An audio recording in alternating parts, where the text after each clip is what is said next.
से दूंगी? आपकी मांग भी थोड़ी बहुत नहीं बल्कि 4 चक्के की गाड़ी है और 10 लाख रुपए हैं। अब आप खुद ही बताइए ना, हम लोग इतना पैसा कहाँ से लाएंगे? तो ठीक है बहन जी, आपके घर हम रिश्ता बिल्कुल नहीं जोड़ सकते, क्योंकि मेरे बेटे की तो सरकारी नौकरी है और आपकी बेटी कुछ करती धरती भी नहीं है। वैसे भी मेरे बेटे के लिए लड़कियों की कमी थोड़ी है।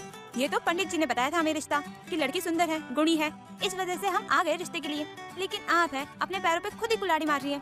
चलो रहने दो, छोड़ो। वो औरत फोन पर सुनीता को ये सब कुछ बोल ही रही थी कि वहीं पर पास में खड़ी नंदिनी ये सारी बातें सुन रही थी।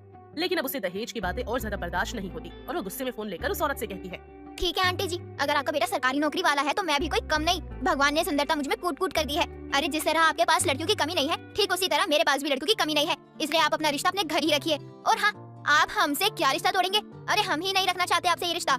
इतना बोलकर नंदिनी फोन को कट कर देती है। तो वहीं पास में खड़ी सुनीता उस पर भड़कते हुए उससे कहती है, अरे ये क्या कर दिया नंदिनी? इतनी मुश्किल से तो इतना अच्छा रिश्ता मिला था और तूने अपनी जुबान से उस रिश्ते को भी ठोकर मार दी। अरे बेटा, शक्ल सुंदर है तो क्या हुआ? लोग शक्ल के साथ साथ लड़कियों की जुबान भी देखते हैं।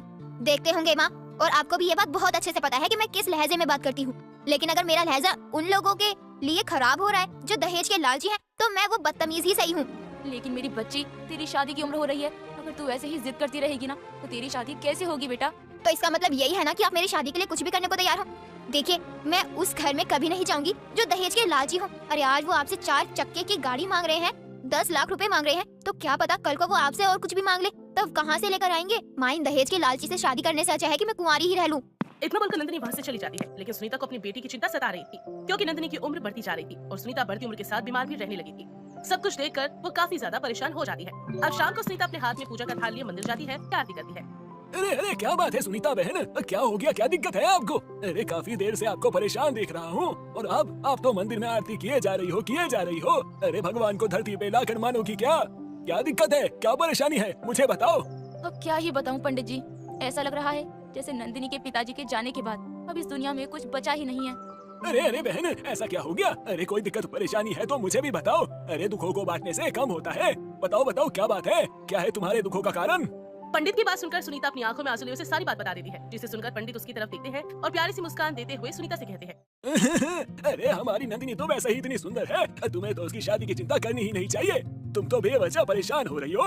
अरे नहीं, बात सिर्फ सुंदरता की नहीं है पंडित जी, बल्कि शादी की है। अरे जब से इसके पापा गए हैं तब से मैंने अपने घर को किस तरह संभाला है ये तो सिर्फ मैं ही जानती हूँ। और तो और मेरी बेटी ने कितने दुख काटे हैं ये भी सिर्फ मुझे ही पता है। ये सब जानते हुए भी नंदिनी हर रिश्ते के लिए मना कर रही है। अच्छा, अगर ऐसी बात है सुनीता बहन, तो तुम चिंता त्याग दो, क्योंकि तुम भगवान के दर पर आई हो और भगवान से तुमने इच्छा मांगी है। अब भगवान तो तुम्हारी सुनेंगे। और जब तुम भगवान से मांग रही हो तो मैं तो भगवान का दास हूँ, तो ये काम करना मेरा फर्ज बनता है। तो अब से तुम अपनी बेटी की सोच त्याग दो, क्योंकि अब से वो मेरी बेटी है। उसके लिए एक अच्छा सुंदर सुशील वर ढूंढ के लाऊंगा। अब उसके लिए दुल्हा ढूंढने की बारी अब मेरी है। अब वो मेरी बेटी जैसी है तो उसके लिए एक अच्छा वर मैं लेकर आऊंगा। अब तो तुम अपनी सारी चिंता त्याग दो और घर जाकर अब बिस्तर तान के आराम से सो जाओ। मेरा मतलब है घर के काम करो। और वैसे भी प्रभु ने कहा है, चिंता चिता समान, तो चिंता मत करो, जो होगा वो प्रभु देखेंगे। पंडित की बात सुनकर सुनीता अपने घर चली जाती है। समय गुजरता है। ऐसे एक दिन पंडित सुनीता के घर आते हैं। पंडित को देख सुनीता उन्हें अंदर आने को कहती है। अरे पंडित जी, आप आइए अंदर आइए। नंदिनी बेटा, पंडित जी के लिए जरा चाय नाश्ते का इंतजाम कर। जी ठीक है माँ, मैं अभी पंडित जी के लिए चाय और नाश्ता लेकर आती हूँ। इतना बोलकर नंदिनी किचन में जाकर चाय बनाने लगती है। तो वहीं पंडित अपने झोले में से एक फोटो निकालते हैं और सुनीता को देते हुए कहते हैं, ये देखो बहन, ये सुंदर सुशील और एक योग्य वर का फोटो लेकर आया हूँ। अरे हमारी नंदिनी के लिए। अरे बहुत अच्छा लड़का है, माँ बाप का इकलौता है, अमीर है अमीर। अरे हमारी नंदिनी जाएगी तो राज करेगी। अरे वाह, ये तो बहुत अच्छी बात है। लड़का करता क्या है? अरे क्या करता है क्या पूछ रही हो? अरे ये पूछो क्या नहीं करता। अरे खुद का बिजनेस है उसका। 12वीं पास करी है उसने। उसके पिताजी इस दुनिया में नहीं है और उसके पिताजी के जाने के बाद उसने अपनी पढ़ाई छोड़कर कारोबार में हाथ लगाया और कारोबार अब बहुत अच्छे से संभाल रहा है। बिजनेसमैन बन चुका है। अरे लड़के का नाम मोहित है और उसने हाँ कर दिया बहन। पंडित ये सब कुछ बोल ही रहे थे कि तभी हाथ में चाय लिए नंदिनी आती है और चाय को टेबल पर रखते हुए कहती है, माफ करना पंडित जी, लेकिन अमीर घर के रिश्ते आते तो हैं, लेकिन उनकी मांग इतनी होती है कि हम उनकी मांग पूरी नहीं कर सकते हैं। और जिस तरह का आप रिश्ता लेकर आए हैं उससे तो साफ जाहिर होता है कि ये लोग दहेज कुछ ज्यादा ही मांगेंगे। नंदिनी, तू चुप नहीं हो सकती क्या? जब देखो तब बीच में बोल देती है। अरे मैंने तुझे बड़ों के बीच में बोलना सिखाया है क्या? माना कि इस घर के फैसलों में तेरी रजामंदी जरूरी है, लेकिन इसका मतलब ये तो नहीं है ना बेटा कि तू इस घर के हर फैसले में टांग अड़ाएगी।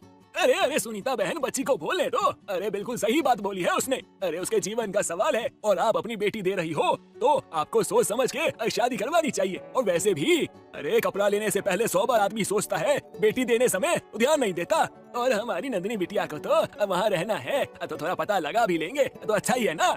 और वैसे भी बिटिया तुझको बताऊं तो लड़का बहुत अच्छा है, अमीर